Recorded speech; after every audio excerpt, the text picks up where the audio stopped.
Hello दोस्तों मैंने अभी अभी नेटफ्लिक्स पर द हंट फॉर वीरप्पन नाम की डॉक्यूमेंट्री देखकर ख़त्म की। टोटल यहाँ पर 4 एपिसोड थे और सभी एपिसोड्स की लेंथ लगभग 50 मिनट के आसपास है। And let me tell you दोस्तों, मैं काफ़ी एक्साइटेड था इस डॉक्यूमेंट्री को देखने के लिए, क्योंकि ये उस किरदार पर बेस्ड है जो मतलब एक अलग ही लेवल का दरिंदा था।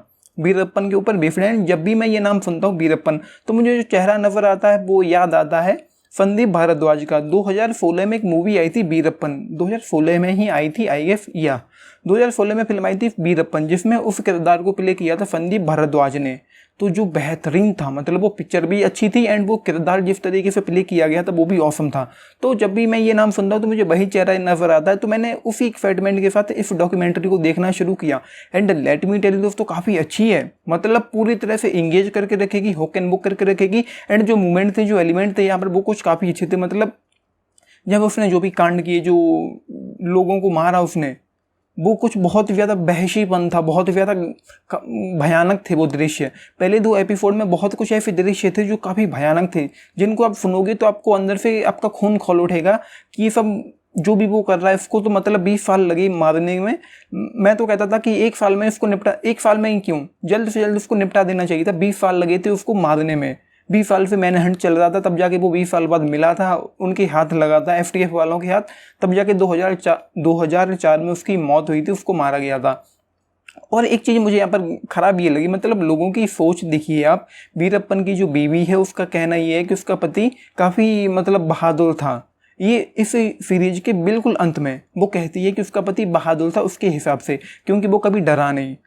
तो मतलब इन लोगों की सोच, एंड वो अपने पति को ही जस्टिफाई कर रही थी कि उसका पति बहुत अच्छा इंसान था या उस तरीके का था। एंड वही हाल यहाँ पर ये था कि वीरप्पन के जो साथी थे या जो और लोग थे, वो भी, उनका भी कहना था कि वीरप्पन बहुत अच्छा इंसान था। तो ये चीज़ें बहुत, मतलब इन लोगों की तुच्छ सोच पर हंसी आती है मुझे। उसकी बीवी के और भी कुछ ऐसे सीन्स थे जिनको आप इस डॉक्यूमेंट्री के दौरान देखेंगे तो आपको गुस्सा आएगा उनकी सोच पर, उनकी बातों पर, उन लोगों की हरकतों पर। तो उसके अलावा जो गलत है वो गलत है। एक करीब 120 लोगों की उसने जान ली थी, 120 लोगों की हत्या उसने की थी, जो सिपाही थे, जो सिर्फ अपनी ड्यूटी कर रहे थे। तो जो पहले 2 एपिसोड में जो जो जो भी चीज़ें थी यहाँ पर, वो कुछ काफ़ी भयानक थी, काफ़ी भयानक दृश्य यहाँ पर हमको देखने को मिलते हैं। एंड लास्ट एपिसोड में जब वीरप्पन मारा गया, उसके सर में यहाँ पे गोली लगी थी, तो वो काफ़ी नज़दीक से दिखाया गया, जो काफ़ी मतलब भयानक सा था। ऐसा गड्ढा सा यहाँ पर हुआ दिखाई पड़ रहा था मुझे इस डॉक्यूमेंट्री में। तो 3rd एपिसोड मुझे थोड़ा मतलब लेंदी सा फील हुआ।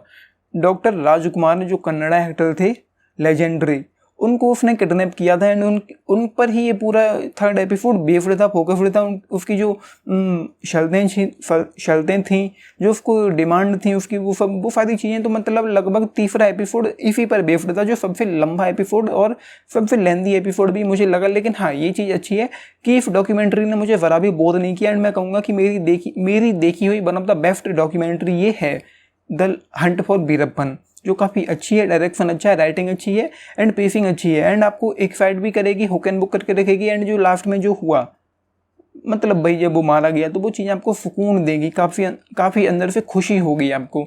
तो ये चीज़ यहाँ पर अच्छी है। एंड मैं आपको एक चीज़ और बता दूं कि मैंने इसको हिंदी डब में देखा। ओरिजिनली ये इंग्लिश में है, लेकिन इंग्लिश के साथ साथ यहाँ पर तमिल, कन्नड़ा भी भाषा सुनने को मिलती है। तो मैंने इसको हिंदी में देखा, जिसमें केवल हिंदी है और वीरप्पन के जो डायलॉग थे वो उसके ओरिजिनल थे तमिल में। तो ये है। एंड यहाँ पर कुछ रियल फुटेजेस भी देखने को मिलती हैं। तो डॉक्यूमेंट्री भाई काफ़ी अच्छी है, मतलब स्टार्ट से ही ईजिली आप इन्वेस्ट हो जाओगे एंड उसके बाद आप देखते हुए चले जाओगे। तो ये चीज़ मुझे यहाँ पर अच्छी लगी। तो इंगेज करके रखेगी, हुक एंड बुक करके रखेगी। एंड ये कैरेक्टर, ये इसका सब्जेक्ट, इसका टॉपिक कुछ ऐसा है जो आपको मतलब कहीं ना कहीं एक्साइट करेगा, क्योंकि ये बहुत ही भयानक आदमी था। बहुत ही, आदमी भी कहना उसको गलत होगा, वो दरिंदा था जिसने हजारों तो हाथी मार दिए थे एंड चंदन की तस्करी करता था एंड वो सारी चीज़ें। तो आप इस डॉक्यूमेंट्री को देखेंगे तो डिटेल में समझ पाएंगे। तो ये है, फिर डॉक्यूमेंट्री मुझे काफ़ी अच्छी लगी। जैसा कि मैंने कहा, मेरी देखी हुई one of the best documentary ये है अब तक की, तो मुझे काफ़ी अच्छी लगी।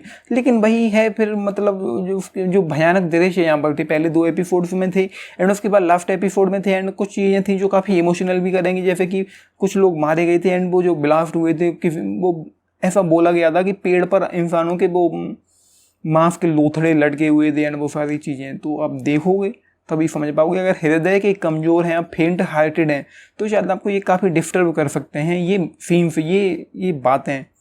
तो ये है, मुझे बहुत अच्छी लगी, मेरी तरफ से 4 आउट ऑफ 5 इस डॉक्यूमेंट्री के लिए। मुझे जैसा कि मैंने कहा मुझे बहुत अच्छी लगी, बहुत अच्छी तरीके से इसको बनाया गया है एंड रखा गया है। तो बाकी चीज़ें ये हैं, आपने देखी है, लिख के बताना आप लोगों का इस पर क्या टेक एंड बस ये है। एंड मैं तो कहूँगा कि डॉक्यूमेंट्री देखना पसंद है आपको तो मस्ट वॉच है। एंड ये जो टॉपिक चुना है उन्होंने, जो सब्जेक्ट चुना है वो भी कुछ काफ़ी अच्छा है। तो अपने टेक्स लिख के बताना, आपने नहीं देखी तो मैं कहूँगा कि मस्ट वॉच है। अपने टेक्स लिख के बताना एंड लाइक शेयर सब्सक्राइब भी करना चैनल को, वीडियो को। एंड बस ये है फिलहाल के लिए। This is Nitish signing off, thank you.